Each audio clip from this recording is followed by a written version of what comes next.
Hello everyone, what is up? Welcome back to another episode of Killer Instinct, you guys. Thank you so much for joining me here today. If you're new here, hi, my name is Savannah and I am your host of Killer Instinct. And before we get started, make sure you go ahead and hit that subscribe button. That way you never miss an episode. We post weekly here on the podcast every single Wednesday and you are not going to want to miss it. We also upload the video version onto YouTube on Wednesdays as well, so make sure you are subscribed. And if you're looking for more exclusive Killer Instinct content, you can always find that over on our Patreon. We have been doing so much on our Patreon and have created such an amazing community over there. If you don't know, for $10 a month, you will get 3 additional Killer Instinct exclusive episodes and a live stream at the end of the month as well. So we have a lot going on over there. I highly encourage you to check it out if you have not already and become a part of that family if that is something that interests you. We post over on Patreon every single Tuesday, and some of the cases that we have covered in the past month have included the Slender Man case, we covered the Skylar Neese case, and most recently, just yesterday, we uploaded the episode on the case of Whitney Hostler. So I highly recommend that you go and check that out if that is something that interests you. But with that being said, let's jump into why we are here today, which is to talk about the horrific murder of Sherri Dally. Now, this is a case that prior to researching and really getting into it, it was a case that I had never heard of. Sherri's case is one that I was unfamiliar with, but after reading and researching and learning about Sherri and learning about what she went through, I was truly horrified about this case. I've said it before and I'll say it again, that there are certain cases sometimes that you just sit back and you are shocked from beginning to end. And this truthfully was one of those cases for me. And I'm so curious to hear what you guys have to say about it. So with that all being said, let's jump right on into this today. Sherri Dally was born on February 2nd, 1961 in Los Angeles, California to her parents, Ken and Carlene. Sherri was the youngest child and she had an older brother. Her parents said that Sherri really completed their family. As a child, Sherri was described as sweet and spunky. Her mom, Carlene, described her as being a feisty girl. Growing up, one of the things that Sherri loved most was kids. She absolutely loved being around babies and kids that were younger than her. She had a true maternal instinct about her. She was always carrying around baby dolls. She would carry them everywhere that she went. So it was no surprise to anyone that later on in life, Sherri would go on to open a daycare center. But before that, while Sherri was still in high school, she ended up meeting a man who would go on to be her husband. And that man was named Mike Dally. Mike and Sherri met, like I said, while they were in high school. And Sherri's mom said that Mike seemed like a very nice young man. Other people who knew Mike at school said that he very much had this big man on campus type of personality. The people who knew him, his classmates, his friends, called him Hawaiian Mike. He was very popular. He had a convertible car. He'd drive around. He'd blast his music. So everyone knew who Mike Dally was at school. But to Sherri's parents in particular, Mike seemed like a very respectful, handsome young man. And more than that, Sherri and Mike were absolutely crazy about each other. So no one was surprised when after high school, they moved in together into a home in Ventura County, California, and they got married in 1982. Ventura County, California was a great place to raise a family. Sherri and Mike were incredibly excited about this new chapter in their life. It was a great community not only to build a foundation and raise a family in, but it was also close to the beach. So it seemed to check off all of the boxes that Sherri and Mike needed. Now, after they got married, Mike and Sherri were working together at a Vons grocery store. However, not too long after that is when they began having kids. Mike and Sherri had 2 sons together, and they lived in a house that was located right down the street from Mike's parents' house. So they had a lot of help from Mike's family. And along with that, the home that they lived in was in a very neighboring community. They had lots of neighbors, lots of friends. And after having her sons, Sherri decided that she was going to venture off career-wise. She was going to quit the Vons grocery store and, like I said, open up a daycare center with her neighbor, Debbie English. Debbie lived 2 doors down from Sherri, and she also had kids around the same age as Sherri's sons, so they quickly bonded, they quickly became friends, their kids and their families became friends, and then they decided to get into business together and open the daycare. So with all of this backstory, this leads us up to where this case really begins, and that is on May 6th of 1966. Now, on a specific day, one of Sherri's best friends, named Kristen Best, received a phone call from Mike.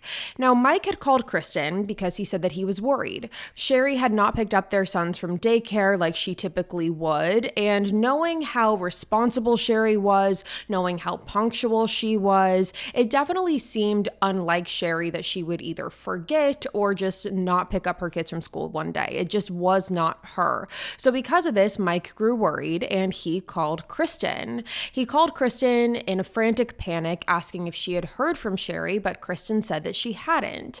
At this point, Mike said that he was going to call around to local hospitals to see if anyone there matched Sherri's description, to see if she possibly had gotten into an accident or if something had happened. However, there was no luck or match there either. After calling Kristen, after calling the hospitals, and calling some other friends, Mike decided that he needed to call the Ventura Police Department and told them that he had not seen or heard from Sherri since she dropped their sons off at school that morning. So Mike calls police and tells them that he has not seen or heard from his wife since that morning after she dropped their sons off at school on May 6th. Now, on this phone call, on this 911 call, the sheriff encouraged Mike to reach out to Sherri's family and see if possibly Sherri was with them before going ahead and filing a missing persons report, just in order to rule out all possibilities. Now, Mike hung up the phone. He agreed to do this. He called around to Sherri's family, and that is when he confirmed that Sherri was not with any of her family members either. So because of this, he said he knew something was wrong, and he called the sheriff right back to file that missing persons report. Immediately after filing that report, Mike's family members gathered around him. They all met at him and Sherri's home, and they were there showing their support for him. And with the unusual amount of people that were at Mike and Sherri's home, it definitely caught the eye of some of the neighbors that they had. And one of those neighbors, like I previously mentioned, was Debbie English. At that point, police were at Mike's house and they were having a conversation with him in person. So when Debbie walked in and asked what was going on, the police had also asked Debbie if she had any idea as to what could have possibly happened to Sherri or where Sherri would have gone, because no one was able to trace Sherri's steps after she dropped her boys off at school that morning. Now, immediately, a light bulb went off in Debbie's head, because she said that considering it was a Monday, Sherri more than likely went to Target after dropping off her kids. Like I had mentioned earlier, Sherri was incredibly responsible. She was very set in her routine. She was very punctual. She liked to do things a specific way. And part of her routine every Monday morning was to drop her kids off at school and then go straight to Target afterwards to gather the necessities that she would need for the week. And Debbie explained that that is more than likely where Sherri would have gone. Now, with this information, Mike, Mike's sister, and Mike's niece all went over to that same Target. They all drove over to the Target that Sherri would have gone to, and that is where they discovered in the parking lot Sherri's 15-passenger van. Sherri had a very distinct car because, like I mentioned, she had a daycare. Oftentimes, she was transporting a lot of kids, so she needed a big car, which is why she had this passenger van. Now, when looking at this van, the van was completely empty. There was no one inside of it, but the driver's door was unlocked, the keys were still in the ignition, and Sherri's wallet was also found in the car. Now, there was no sign of blood or a struggle in or surrounding the car, and police also took a look at the van as well. They drove over there and saw the van, and along with that, they were able to get the Target security cameras to see if, in fact, Sherri ever walked inside of the Target. They have her car there, but they wanted to see if she went inside, which they were able to confirm. Sherri was spotted shopping around the Target store, acting very normal. She didn't seem concerned, didn't seem like anything was wrong. She didn't seem worried worried, and then she's seen checking out and leaving the store at 9:22 a.m. And again, nothing unusual about her leaving the store. It didn't seem like anyone was following her or acting strange around her, so that was ruled out pretty quickly.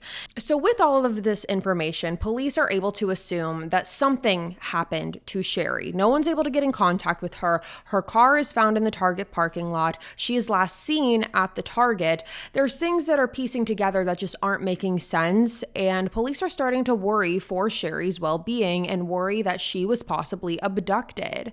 Now, every single detective from the Ventura County Police Department very quickly was on this case, and they had a big briefing on the case in the very beginning of this investigation. And there's one detective named Detective Harville who actually had a personal connection to Sherri and Mike because he went to high school with them. Detective Harville wasn't close or friends with Sherri and Mike by any means, but he was familiar with them. So there was a little bit of that personal connection there.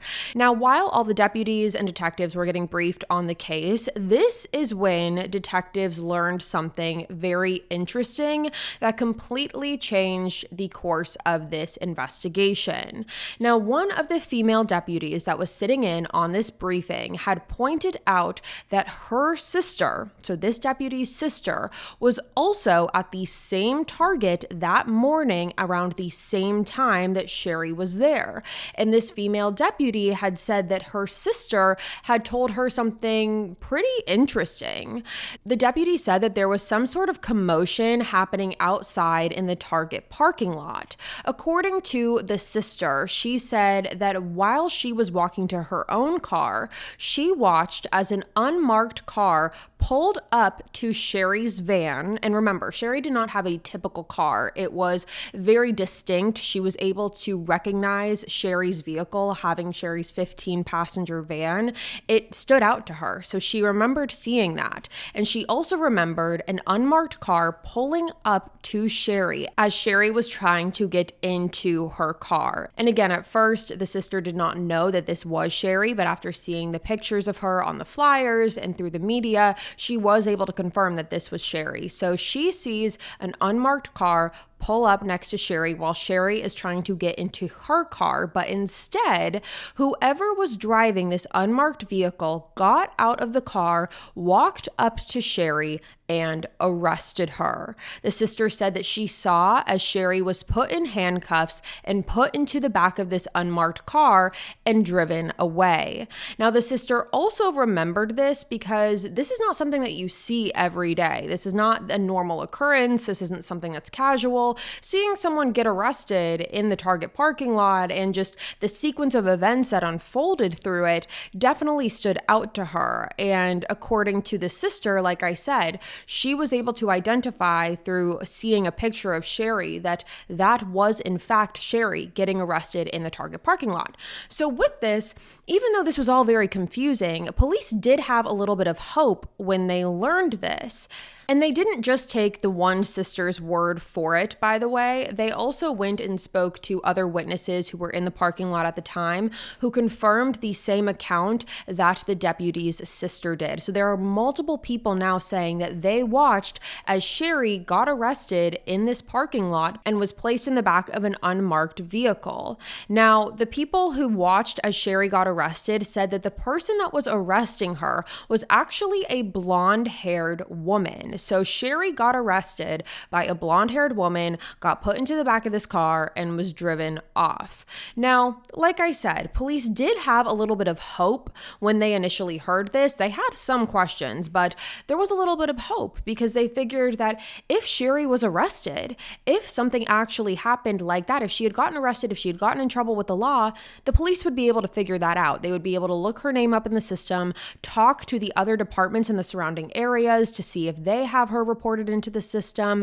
They figured that it would be easier almost to figure out what happened here. However, that was the furthest thing from the truth because after speaking to the departments in the surrounding areas, police in Ventura County learned that there was no record anywhere of Sherri being arrested or put into custody on May 6th, around May 6th, really ever, because Sherri did not have an arrest record. They looked into Sherri's background to see if she had an outstanding warrant for her arrest. However, there was none of that, which to police in Ventura County meant really only one thing. And the one thing that it brought them to was terrifying, because what this meant to them was that Sherri was coerced and tricked into thinking that she was arrested by someone who was not in law enforcement at all, but by someone who was disguising themselves as a police officer, leaving Sherri no other choice but to trust and go with them. And I know that this seems like a wild theory that police came to and a wild conclusion to come to, but this is what all the signs were pointing to.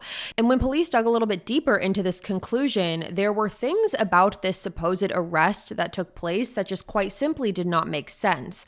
Firstly, the arresting officer, this alleged female officer, she was alone. Detective Harville says that this was unusual because typically, not always, but typically, when you are out to arrest someone, you more than likely will go with another assisting officer because you don't know how the person is going to react, if they're going to cause a scene, if they're going to fight you, or what is going to happen. So you bring backup essentially. So for this female officer to be alone, that was the first red flag. The second issue that police had here, a more pressing issue really, was this unmarked car. At the time of the arrest, almost all cops in the county and surrounding areas drove a Ford Crown Victoria vehicle. But this was not the car that Sherri was seen being taken away in. The car that Sherri was seen getting into was a teal-colored sedan car, not a Ford Crown Victoria. And according to Detective Harville, he said that there was no way that that would be used as an unmarked car. Even if it was an unmarked car, typically it was going to be a Ford Crown Victoria or something of that nature, but not a teal-colored sedan. Now, along with that, like I had previously mentioned, Sherri's driver's license was also discovered inside of her car, and this was very unlikely because if this was a legitimate arrest, the driver's license would typically be taken with Sherri and with the arresting officer because that has all of her information on it. You typically don't leave behind the driver's license, but in this instance, it was. So at this point, detectives realized that they needed more answers. Detective Harville took a drive back over to the Dally home to speak with Mike again. Now, during this conversation, Detective Harville asked Mike if he knew of any reason that Sherri would have an enemy or someone that was out to get her or someone who would fake her arrest. And Mike was absolutely shocked. He said that he had no idea who would have it out for his wife like that. Now, police were also able to confirm, just so we get this out of the way, police were able to confirm that Mike did have an alibi for the day of Sherri's abduction. He was at work that morning. His coworkers, his boss, everyone was able to confirm that he was at Vaughn's the morning of Sherri's abduction. Now, during this conversation, Detective Harville switched gears a little bit, and he started asking Mike more questions about him and Sherri's marriage. He wanted to get an understanding of Mike's stance in his marriage with Sherri, how everything was going. And according to Mike, he said that his marriage with Sherri was perfect. He said that they had the usual husband and wife tiff here and there, but the two had a very good marriage.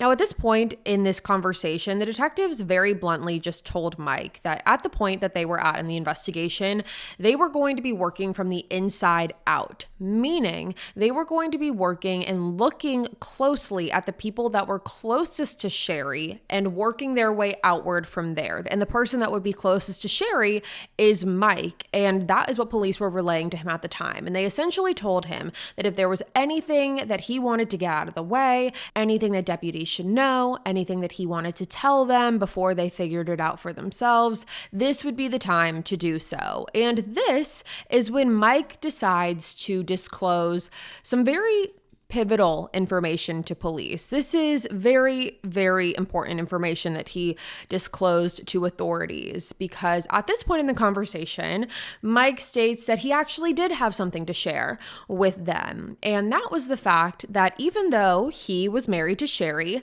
Mike had a girlfriend. He said that his girlfriend's name was Diana.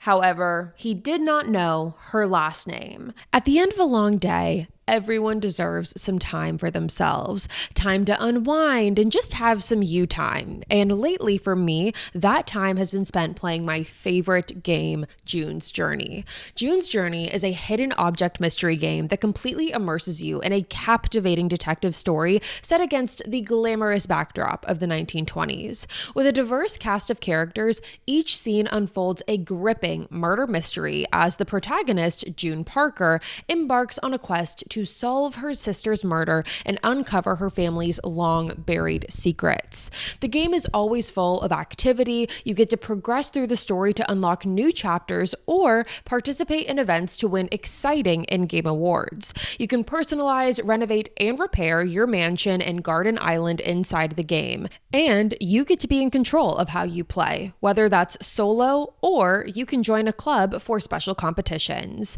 This free-to-download mobile game challenges you to locate hidden objects in stunningly detailed, vibrant scenes. Everyone here, I think it's safe to say, loves a good murder mystery, and so you guys are going to love June's Journey just as much as I do. To download June's Journey, click the link in the description or scan the QR code on the screen to get started on June's Journey today. Now, this very much took police aback a little bit because up until this point in the conversation, Mike is saying the marriage is great, everything is fine, we love each other so much, nothing but a little husband and wife tiff here and there, Sherri has no enemies, none of it. Then he decides, once police tell him, hey, we're going to be digging a little deeper, that it's time to come clean with his version of the truth. And so the timing of revealing this information just seemed very, very coincidental for authorities because this is something that he could have mentioned the day before. It's something that he could have mentioned in the beginning of the investigation, but he chose until this point to disclose that. Now, besides the fact that he said that he did not know what his girlfriend's last name was, he also claimed that he did not know where Diana lived, but he did say that he knew her phone number. So he gave police the phone number. Now, at this point, police are taking this information and they're trying to figure out how much knowledge Sherri had about her husband's girlfriend. They were trying to figure out if Sherri knew about this, if this was something that Mike had kept secret, really just trying to figure out her knowledge in all of this. And according to Sherri's friends, they all said that Sherri very much knew about Diana. She was completely dialed in, completely tuned in to what was going on between her husband and Diana. Her friend said that leading up to the affair, Sherri would confide in her friends about some of the marital problems that her and Mike were having. Mike would be gone for days at a time. He would not come home. He would not answer phone calls. And this is ultimately how Sherri figured out about Diana in the first place. Sherri actually caught Diana and Mike together. But like I said before that, he would disappear for days at a time. And Mike would also get multiple phone calls throughout the day from Diana on their home phone. Whenever Sherri would be the one to answer the phone, Diana would be disguising her voice and saying that she was a friend of Mike's named Alex. She would try and pretend that she was a male speaking on the phone and say that her name was Alex. And once the phone would get handed over to Mike, that is when she would reveal her true identity. Now, when Sherri found out about Diana, as you can imagine, she was devastated, and she actually did confront Diana. Like I told you from the very beginning, Sherri did not hold back. She was a feisty woman, and she did not mess around when it came to her family. Sherri confronted Diana. The two had a verbal argument, but Diana was very direct and very blunt with Sherri about what her intentions were. Diana did not back down to Sherri. Instead, she actually told Sherri to her face that her intention was to get her out of the picture, marry Mike, be with Mike, and take her kids as well. Now, as you can imagine, Sherri it did not go over well with her when she heard this. But nonetheless, the whole point in this is that Sherri was very well aware of Diana and who Diana was. And you might be sitting here wondering, okay, if Sherri knew this, why did she not leave? If she knew about Mike's infidelity, why did she not leave him? And according to her friends, they have said that Sherri very much had the mentality of Diana only being the problem. She felt like if Diana was no longer in the picture, she would have no issue with Mike. Any problem that she had with Mike would go away. It would all be problem solved and everything would go back to normal. She really only saw Diana as the main culprit here. But regardless, with this information, police decided that they were going to run the phone number that Mike gave them for Diana to try and see if any information came back. And that is when the phone number came back as being registered to a woman named Diana Hahn. So there's the last name. Diana was 35 years old and working at the deli department in the same Vaughn's grocery store that Mike worked at. So Mike and Diana were co-workers, and that is how the two of them met. Detectives made the drive over to Diana's house, and to their surprise, when they pulled into Diana's home, they also found Mike's car in the driveway. Now, as I had just mentioned, Mike had told authorities that he did not know Diana's last name. He did not know where she lived. And while detectives definitely did not believe that when Mike first explained that to them, it was now proven that that was a lie. Now, when they arrived, they began knocking on the door. They didn't get an answer. And that is when they called Diana's phone number and asked her to come open the door, which she did.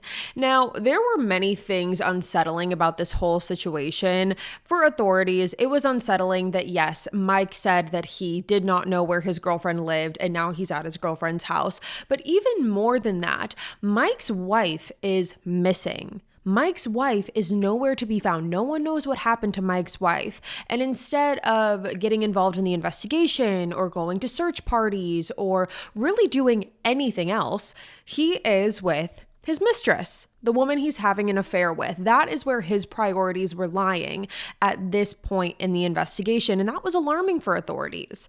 Now, when police began speaking to Diana outside of her home, she denied having any involvement, she denied knowing anything, she denied having any knowledge, but detectives wanted to take the conversation one step further, so they asked Diana to come down to the police station with them, and instead, Mike offered to drive her there. So Mike drove Diana to the station, which is where the detectives also met them there. So they all met at the police station. Once they arrived, police had separated Mike and Diana and put them into two separate interrogation rooms. Police then asked Diana to fill out a form, which essentially was tracking out what May 6th looked like to her, what she was doing on the day that Sherri went missing. Diana wrote that she went for a long bike ride that day that lasted for a decent amount of hours. She said that the bike ride was nowhere near Sherri was at the target where she went missing. When looking into Diana's background, she had no criminal record whatsoever. She had never been in trouble with the law in any way.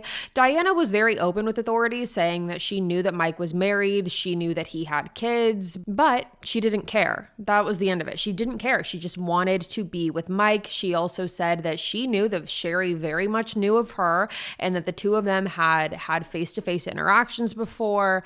And along with this, it's also important to note that, as I previously mentioned, the arresting officer, quote unquote, that arrested Sherri was a blonde woman and Diana was a brunette. So she had dark brown hair. It could not be mistaken for blonde. So it led police to the question of, could this have been Diana? Was it Diana? She's brunette. The woman who arrested Sherri was blonde. And along with that, even if Diana did arrest Sherri, it leads to the question of, wouldn't Sherri have recognized Diana? Because typically, you don't forget the face of the woman your husband is cheating on you with when you know it. It's not a face that she was going to easily forget. So if Diana was the one to arrest Sherri, how would Sherri not have recognized her? That was the big question that police were dealing with in their head. Now, while Diana was being questioned, there was a tip that got called in to the police department, and this tip was from a coworker of Diana's. And according to this coworker, they claimed that Diana came into work on May 7th, the day following Sherri's abduction. And when she came into work, the coworker noticed that Diana's face was completely red and she had scratches on her forehead, and it had appeared that she had been in a fight. At this point, the detectives received the information regarding this tip, and they went back into the interrogation room and asked Diana to move her hair out of her face. Diana at that time had a little bit of like a side bang, side swept action going on, and police asked her to move the hair out of her face. And when she did that, that is when they did see, in fact, those same scratches on her forehead. But Diana said that this was nothing to be concerned about because she had an explanation for these scratches. Diana said that the scratches were a result of the bike ride that she said that she went on. She said that she was actually run off of the road by two men in a black pickup truck, but it's important to note that there were no other markings on her body. There were no other scratches or road rash or anything that would confirm that story or strengthen that story.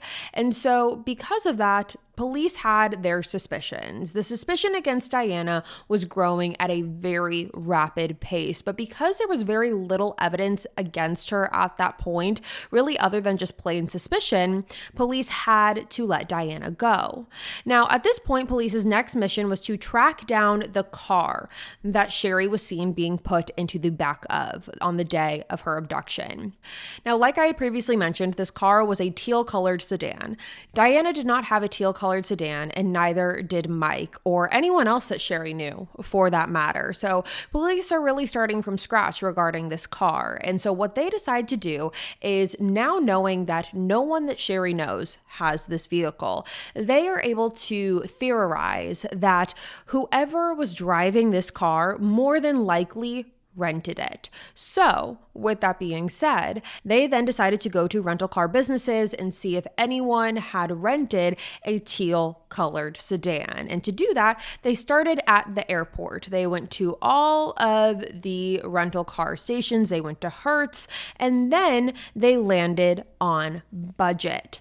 Once they arrived at Budget, they explained the type of car that they were looking for, and they actually found a match. The Budget rental car workers had explained that there was a teal colored Nissan sedan that had been rented out on the day of May 6th. But not only that, when this car was returned, it was returned damaged. The rear view mirror in the car had been broken off, which indicated to detectives that there could have been a fight inside of the car, but that was not where it ended. When police took a closer look inside of the vehicle, they saw what appeared to be bloodstains in the back seat floorboard of the car, and there were also strands of blonde hair inside of the car as well. It's important to note that the car had not been cleaned at this point, and no one else had rented the car after it had been previously rented. So at this point, police asked for the records of the rental history of the car, and that is when they were able to see that this teal-colored Nissan sedan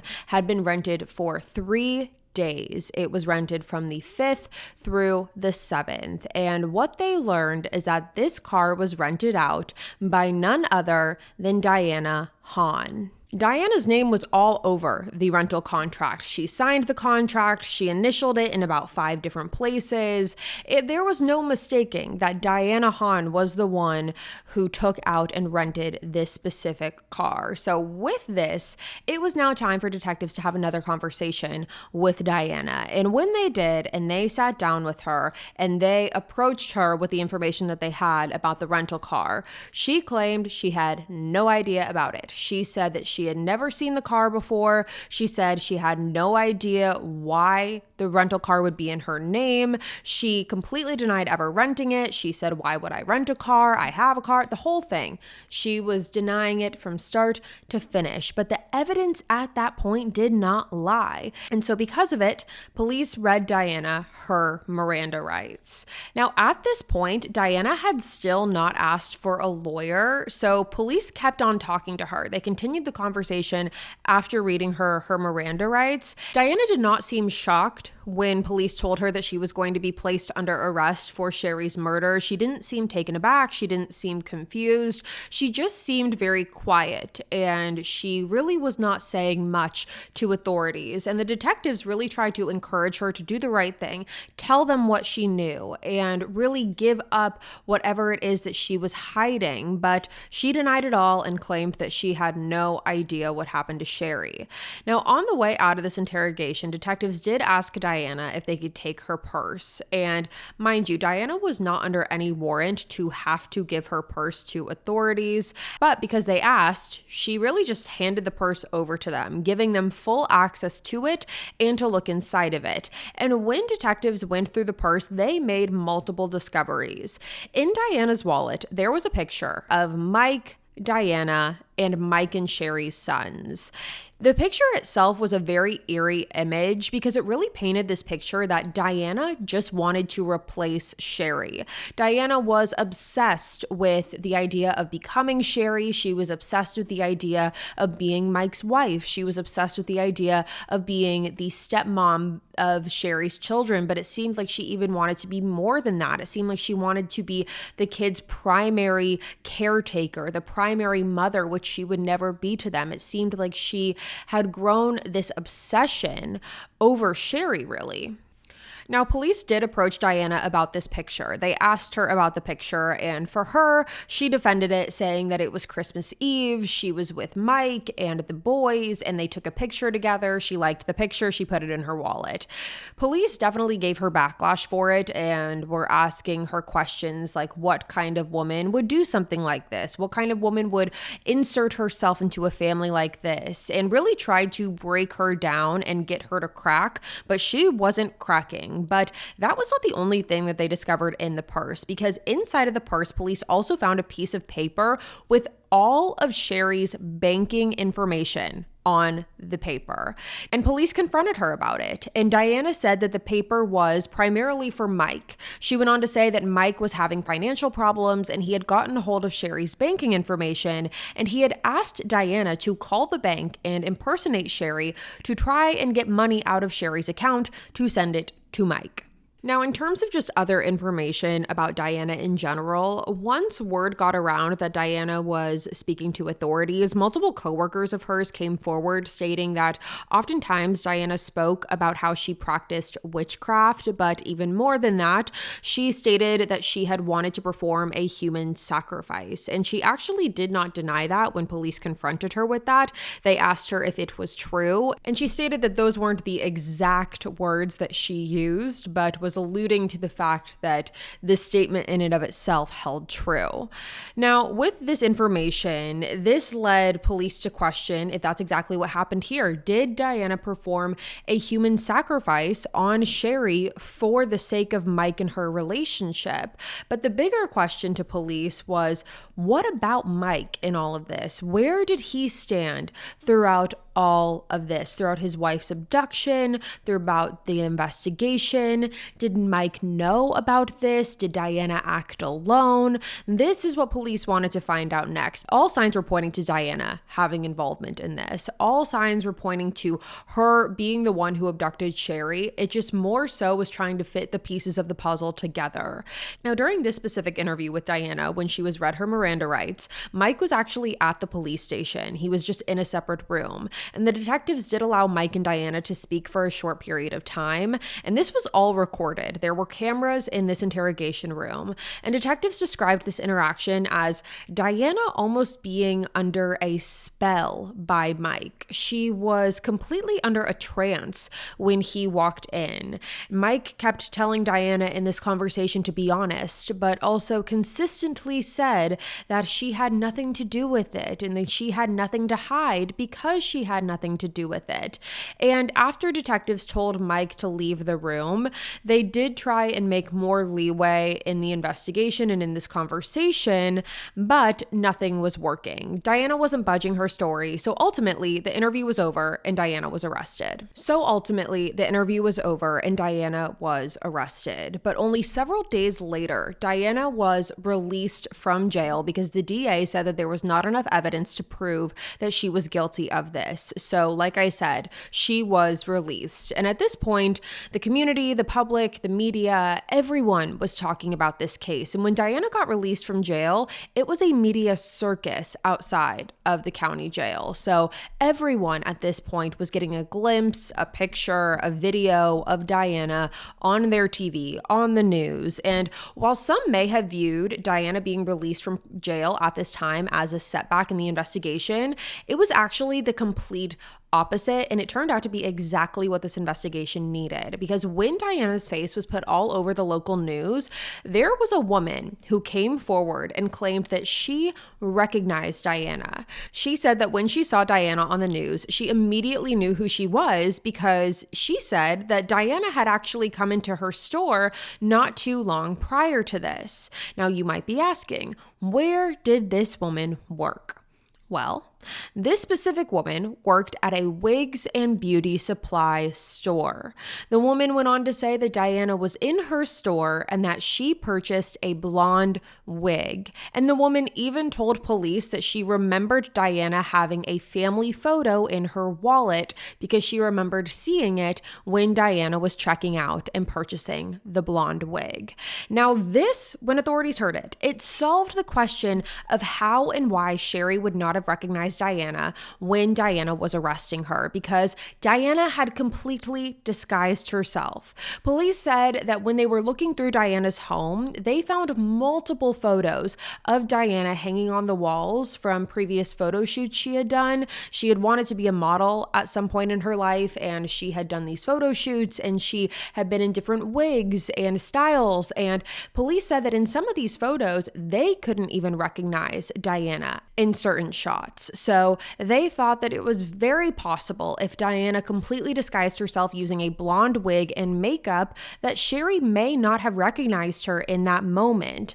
But that was not all here, because there was actually another store who contacted authorities to tell them that Diana also purchased items from their store. Diana purchased handcuffs and a badge at this specific store, and she used a personal check to do it. Along with that, Diana also used a personal check to buy items from Kmart. She bought a jacket, sunglasses, and an axe. And police were also able to confirm that the blonde hair that was found in the back of the teal car, that blonde hair was the same match to the wig that Diana had purchased. And with all of this information, this was finally enough evidence for police to go ahead and arrest Diana again. And she was arrested and charged with Sherri's murder. Police were also able to figure out through talking to the rental car company that Diana drove the rental car 126 miles over the course of 3 days. So it did give the volunteer search parties a perimeter to work in when police relayed that information to them. And then on Saturday, June 1st, 4 weeks after Sherri went missing, her friend Kristen, the one I spoke about in the beginning, she was a part of a search party. Kristen and the rest of the search party drove through the mountains in Ventura County. They stopped after driving and began walking for about 45 minutes when Kristen spotted Sherri's sunglasses. It was at that same side of the road that there was a steep drop into a ravine. The men of the search group walked into the ravine and found Sherri's black shorts that she was seen wearing the day she went missing. And close to that was Sherri herself, and that is when Sherri's remains were recovered. The medical examiner was able to conclude that Sherri had been brutally beaten and stabbed. She had multiple stab marks all throughout her ribs and knife marks through her clothing as well. Based off of what police now knew, they were able to theorize what they believed to have happened when Diana abducted Sherri.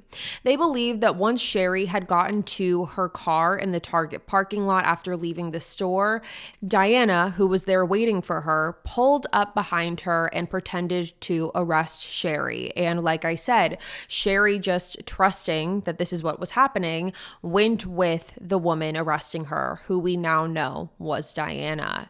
They believe that Diana disguised herself with the blonde wig, the sunglasses, the jacket, and the heavy makeup to not let Sherri know what her real identity was. But they do believe that it did not take Sherri long to figure it out once she got into the car. And I cannot even imagine the heart-sinking and gut-wrenching feeling that must have been when Sherri realized who the one behind the wheel was.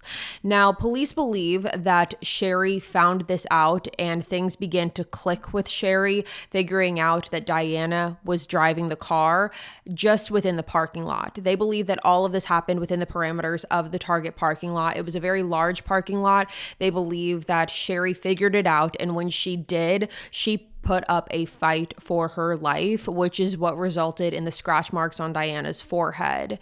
They do believe that Diana decided that she needed to subdue Sherri at this point, so they believe that Diana stopped the car, got out, and finished off the fight, leaving Sherri bleeding in the back seat.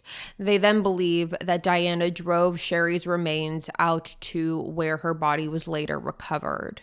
So now where we're at in this investigation and in this case is Diana is in jail and Mike is free. And like I mentioned earlier, police were very, very questionable and suspicious about Mike's involvement from the very beginning, especially when learning about Diana's involvement. They really didn't believe that there was a world that existed where Diana could pull all of this off without Mike knowing any bit of it, but they didn't have the evidence to prove that just yet. Now, after Diana's arrest, Sherri did have a proper funeral, and Mike showed up to the funeral with their sons. And according to Sherri's mom, Mike showed up very late to the funeral. He walked in with the boys and used his charm to talk to everyone in the room once the service was concluded. Now, in trying to figure out where Mike could have been involved in this murder and what he knew and didn't know and how involved he was when trying to get the pieces of that puzzle, police took another deep look into Mike and Sherri's relationship, and this is when they learned really about the toxic and emotionally abusive side of Mike and how emotionally and psychologically abusive he was towards Sherri. Mike would torment Sherri by having a pillow of Diana's face. He had a pillow with her face on it that he kept on their bed, and he refused to allow Sherri to remove the pillow from the bed. So the pillow with the mistress's face is always on the bed. Mike would also make Sherri think that she was the reason that he was with Diana because something was wrong with her. He would make comments about her weight, her looks, her personality, really just tearing her down whenever he could. Mike also, I've said this before, but I'm going to reiterate it, did not join in any of the searches when Sherri went missing. There were multiple search parties that went on in the 4 weeks that Sherri was missing, and he did not attend a single one, but instead he was at Diana's house. Another big crucial piece of evidence in this that police believe is one of the stronger pieces of evidence against Mike is that they believe that the only way that Diana knew that Sherri would have been at Target after she dropped the boys off at school was through Mike.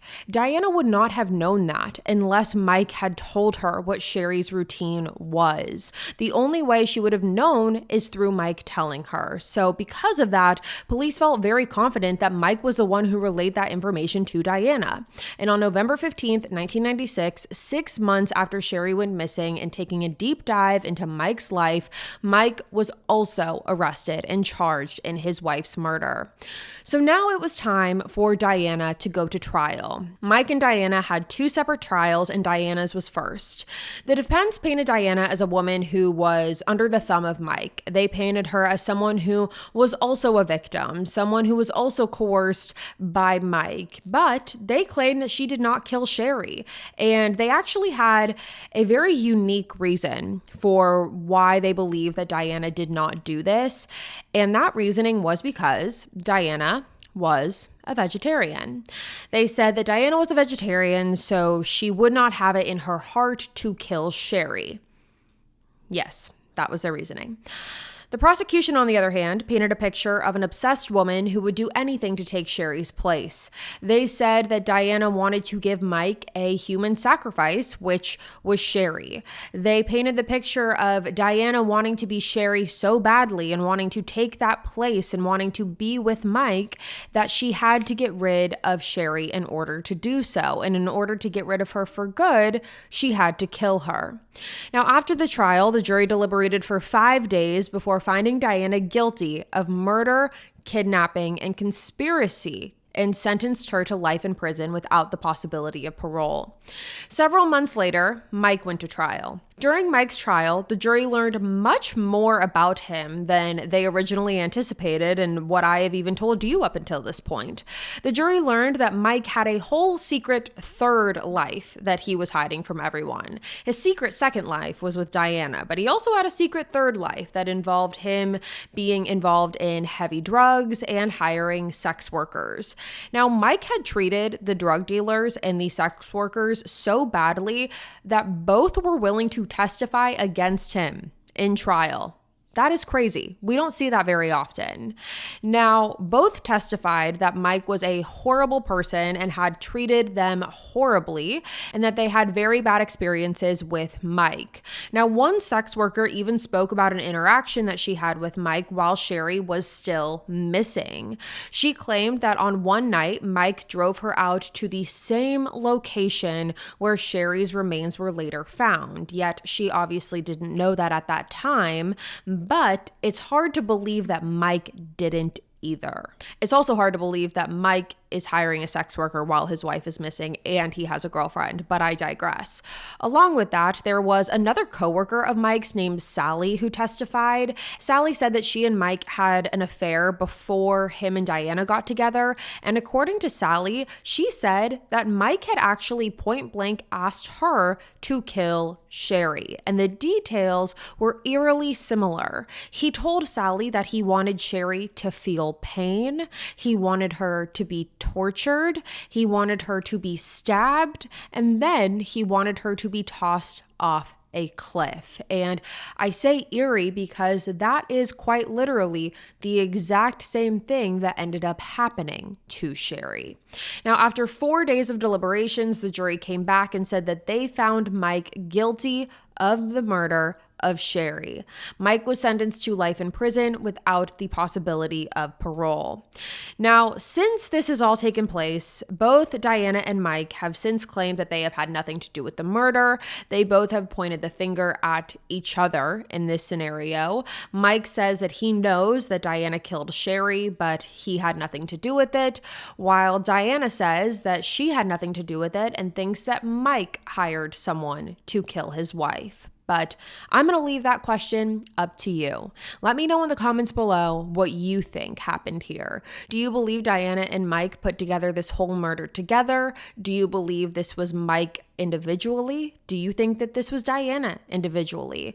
But at the end of the day, what we do know to be fact here is Sherri's life was cut way too short. Sherri was a friend, she was a mother, she had her whole life ahead of her, and instead it was brutally taken away from her in one of the worst possible ways. And I think it's really important to remember that as well. But please let me know what you guys have to say about this one. And with that all being said, you guys, that's going to be all from me today. Thank you so much for tuning into another episode of Killer Instinct. Again, if you're new here, hi, my name's Savannah. I'm your host of Killer Instinct. And again, make sure you go ahead and hit that subscribe button if you haven't already. That way you never miss an episode. We post weekly here on the podcast every single Wednesday. You're not going to want to miss it. We also upload the video version onto YouTube on Wednesdays as well. So make sure you are subscribed and make sure you go over and check out the Patreon if you're looking for more exclusive Killer Instinct content. I will be back next week with a brand new one for you guys, and until then, stay safe. Bye guys.